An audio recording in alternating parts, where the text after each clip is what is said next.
Hola amigos, soy Francisco y este es The Polyglot Classicist, un canal donde juntos leemos a los más grandes autores del mundo en la lengua misma en que ellos mismos se escribieron. Hoy juntos viajaremos a un lugar donde el tiempo no es recto, sino circular, donde la historia parece un sueño y el sueño mismo parece historia. Hoy os invito a descubrir conmigo Cien años de soledad, la obra maestra de Gabriel García Márquez, el autor colombiano que cambió para siempre la literatura mundial. Este libro no es solo una novela, es como una cosmogonía, un universo entero encerrado en las páginas de una sola familia, los Buendía, cuyo destino, marcado por la guerra, el amor, el sufrimiento, el olvido y la esperanza, se repite durante un siglo en el mismo pueblo imaginario de Macondo. Con palabras llenas de magia y también de dolor, Gabriel García Márquez nos habla de algo que todos conocemos, la soledad. Pero una soledad no como ausencia de compañía, sino como una condición humana. Y el autor lo hace con tal belleza que hasta el sufrimiento se vuelve poesía. Muchos años después, frente al pelotón de fusilamiento, el coronel Aureliano Buendía había de recordar aquella tarde remota en que su padre lo llevó a conocer el hielo. Así se abre Cien años de soledad, no con un principio de la historia, sino con una rememoración que funde vida y muerte, pasado y futuro, en esa frase que parece suspendida en el tiempo.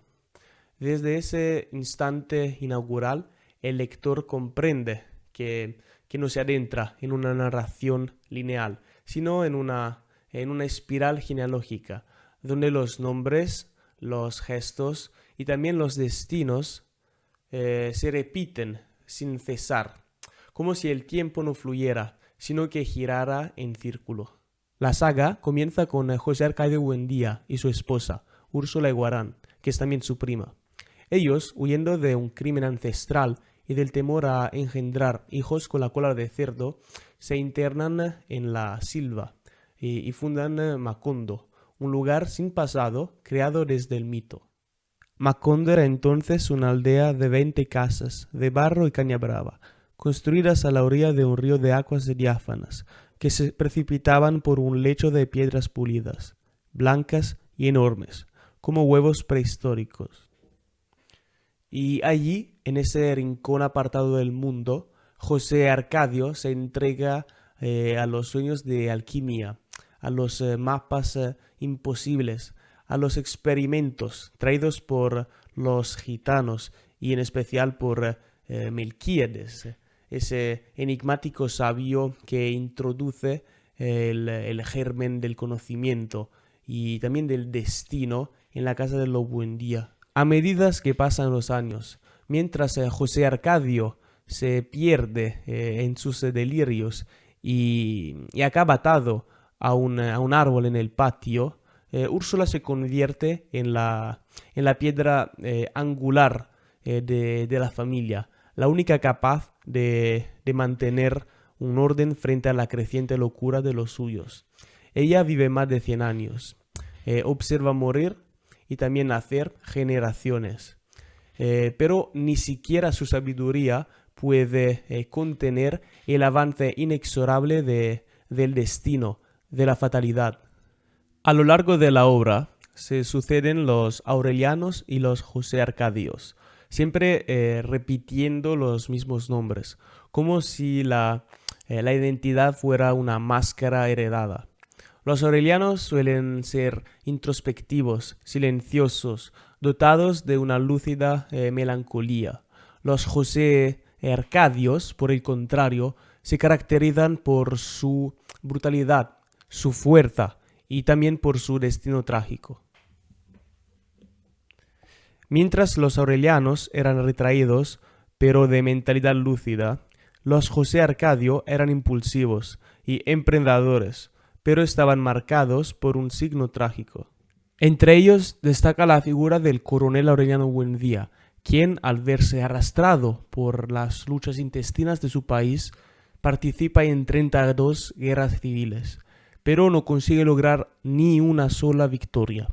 El idealismo que lo impulsa se transforma poco a poco en desencanto, y su vida, como la de muchísimos otros, se consume en una soledad que ninguna revolución puede curar.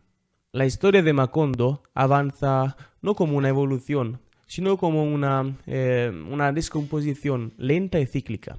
Con la llegada del tren y de la compañía bananera, que son símbolos de modernidad y de imperialismo, el pueblo mismo experimenta una aparente prosperidad que desemboca, sin embargo, en uno de los episodios más trágicos y también oscuros de todos, la masacre de los obreros, cuya memoria será borrada por el poder mismo como si jamás hubiera existido. En Macondo la historia no progresa, sino que se repite con variaciones mínimas, y la familia Buendía, incapaz de reconocer su pasado, cae una y otra vez en los mismos errores.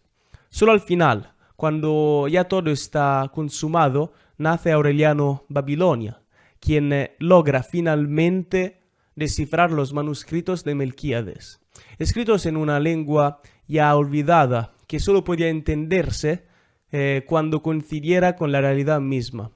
Y Aureliano comprende el sentido profundo del destino de su estirpe. Y es entonces que se revela la sentencia más temida. Las estirpes condenadas a 100 años de soledad no tenían una segunda oportunidad sobre la tierra. Mientras las palabras del manuscrito se consumen al mismo tiempo que los muros de Macondo, el lector asiste a una desaparición completa, no solo del pueblo y de su familia, sino también del tiempo mismo, que se repliega sobre sí mismo como una profecía ya cumplida.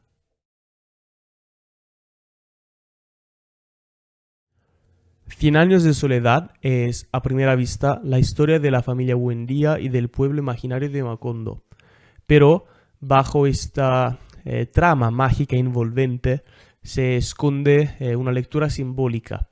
La lectura simbólica de la historia de América Latina, especialmente de Colombia. No es casual que Macondo nazca en un aislamiento casi mítico, como lo hicieron tantas comunidades latinoamericanas, formadas entre la esperanza y el olvido, lejos del poder central y profundamente marcadas por el entorno natural. Gabriel García Márquez construye una metáfora de los ciclos políticos de su continente. Tenemos los levantamientos armados, las guerras civiles entre liberales y conservadores del siglo XIX, el deseo revolucionario de transformación social y civil, y también su progresiva corrupción o fracaso. El personaje del coronel Aureliano Buendía precisamente refleja ese tipo de ciclo. Empieza con unos ideales de justicia, de revolución, pero termina atrapado en una lucha interminable y también vacía de sentido. Este paralelismo remite directamente a las guerras civiles colombianas del siglo XIX y en especial a la guerra de los 1000 días, que dejó al pueblo y también al país destruido, devastado. Más adelante, la llegada de la compañía bananera extranjera, inspirada en The United Fruit Company, representa el imperialismo económico de principios del siglo XX. En nombre de desarrollo y también de la modernización, esas empresas extranjeras explotaron los recursos locales y también a los trabajadores, generando así desigualdad, represión e incluso masacres, como la tristemente nota matanza de las bananeras de 1928 en Ciénaga, Colombia. Un hecho documentado también por Gabriel García Márquez mismo, en entrevistas y textos autobiográficos.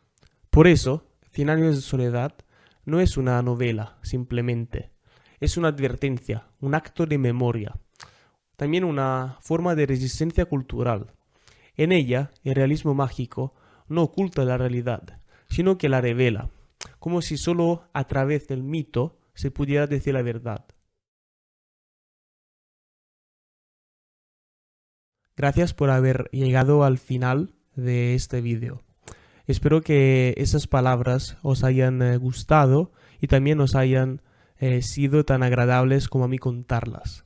Y también espero que Macondo, con sus milagres y sus sombras, haya dejado en vosotros algo que merezca ser recordado. Si queréis, escribid en los comentarios qué pensáis sobre la obra de Gabriel García Márquez, o qué libro y en qué idioma os gustaría descubrir la próxima vez. Vale, todo lo mejor y espero veros pronto aquí en The Polyglot Classicist.